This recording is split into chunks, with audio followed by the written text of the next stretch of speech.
بسم اللہ الرحمن الرحیم۔ میرا پورے ملک کے مسلمانوں سے اپیل یہ ہے کہ انشاءاللہ مسجدیں کھلیں گی 8 تاریخ کے بعد تو کھولنا پڑے گا، خالی کنٹینمنٹ زونز میں جو ہے وہاں تو مشکل ہوگا جو کنٹینمنٹ۔ میرے پورے مسلمانوں سے اپیل یہ ہے کہ ہم تمام کو ایک پالیسی اور ایک اصول بنانا چاہیے کہ ہمارے مسجدوں میں جو 65 سال کے اوپر ضعیف ہیں ان کو ہم روکے کم سے کم 1 جون کے پورے مہینے ختم ہونے تک، کیونکہ ان کے جسم میں امیونٹی کم ہو جاتی ہے، مختلف خدا نخواستہ اگر ان کو ڈائبٹک ہے، بیماریاں ہیں تو باڈی میں وائرس سے مقابلہ کرنے کی طاقت کم ہو جاتی ہے۔ تو میں یہ اپیل کر رہا ہوں کہ 8 جون کو انشاءاللہ تو کھل جائیں گے، مگر کم سے کم جون کے ختم ہونے تک ہمارے جو 65 سال کے اوپر جو ضعیف افراد ہیں ان کو ہم سمجھائیں، ان سے ریکویسٹ کریں کہ کم سے کم جون کے ختم ہونے تک آپ تھوڑا مسجد کو مت جائیے، گھر میں نماز پڑھیے۔ جو نوجوان ہیں جو ذرا مسجدوں کو کم جاتے اب وہ جا کر مسجد کو آباد رکھے۔ تیسرے یہ کہ مساجد میں اگر کارپیٹ ہے اور اس کارپیٹ کو نکال سکتے آپ تو فوراً نکال کر پتھر کے اوپر نماز پڑھنا چاہیے، کیونکہ کارپیٹ میں ایپیڈیمولوجسٹ اور جتنے ہیلتھ ایکسپرٹس سے ڈاکٹرز وہ بولتے ہیں کہ کارپیٹ میں بہت سے جراثیم جم جاتے اور اس سے ہو سکتا ہے کہ خدا نخواستہ کسی کو وائرس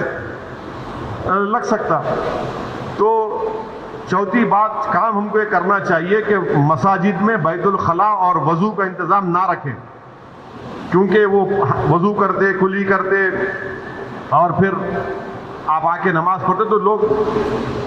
گھر سے ہی اپنے وضو کر کر آئیں، اور نماز جب پڑھیں گے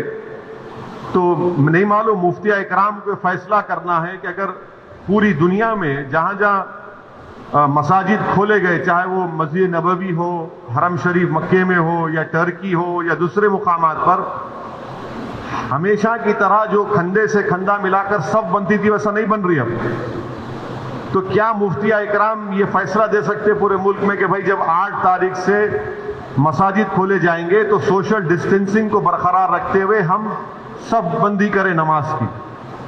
یہ ہمارے مفتیوں کو سوچنا پڑے گا کہ کتنا یہ کر سکتے کیا، کیونکہ مختلف ممالک میں ہو رہا ہے۔ تو میں تو گزارش کروں گا ہمارے علماؤں سے کہ وہ بھی اس کا فیصلہ کر لیں، مگر دوسرے جو 4 چیزیں میں کہا ہوں اس پر یقیناً غور کریے آپ۔ میں کسی سے نہیں کہہ رہا ہوں کہ مسجد کو مت جائیے،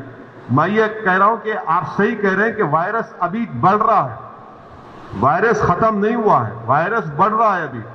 اور خاص طور سے جو ہمارے 65 سال کے اوپر کے جو لوگ ہیں اور جو لوگ مختلف امراض کے شکار ہیں، جس کو کڈنی کی بیماری ہے، ہارٹ کی ہے، لنگز کی ہے، ڈائبٹک ہیں، ان کو تو اور احتیاط کرنے کی ضرورت ہے، بہت احتیاط کرنے کی ضرورت ہے ان کو، کیونکہ ان کی جان کو بچانے کا ہے۔ یقیناً ہم کو ایک روحانی اور قلبی سکون ملتا ہے جب ہم اللہ کے گھر میں جا کر سر بسجود ہوتے ہیں، مگر اسلام کی اہم تعلیمات بھی ہے کہ جان بچائیے،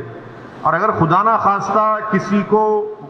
یہ وائرس ہوتا ہے تو پھر ان کے گھر والوں کو ان سے جو ملاقات کیے، پھر ایک نیا سلسلہ شروع ہوتا ہے ٹریسنگ کا، پرائمری کانٹیکٹ کون تھے، سیکنڈری کانٹیکٹ کون تھے۔ یہ میرے احساسات ہیں، اور یہ اسی وقت ہوگا جب ہمارے تمام مفتی اکرام چاہے وہ کسی بھی مکتب فکر کے ہوں، وہ اس کا ایک اجتماعی طور پر نوٹ لے کر سب کو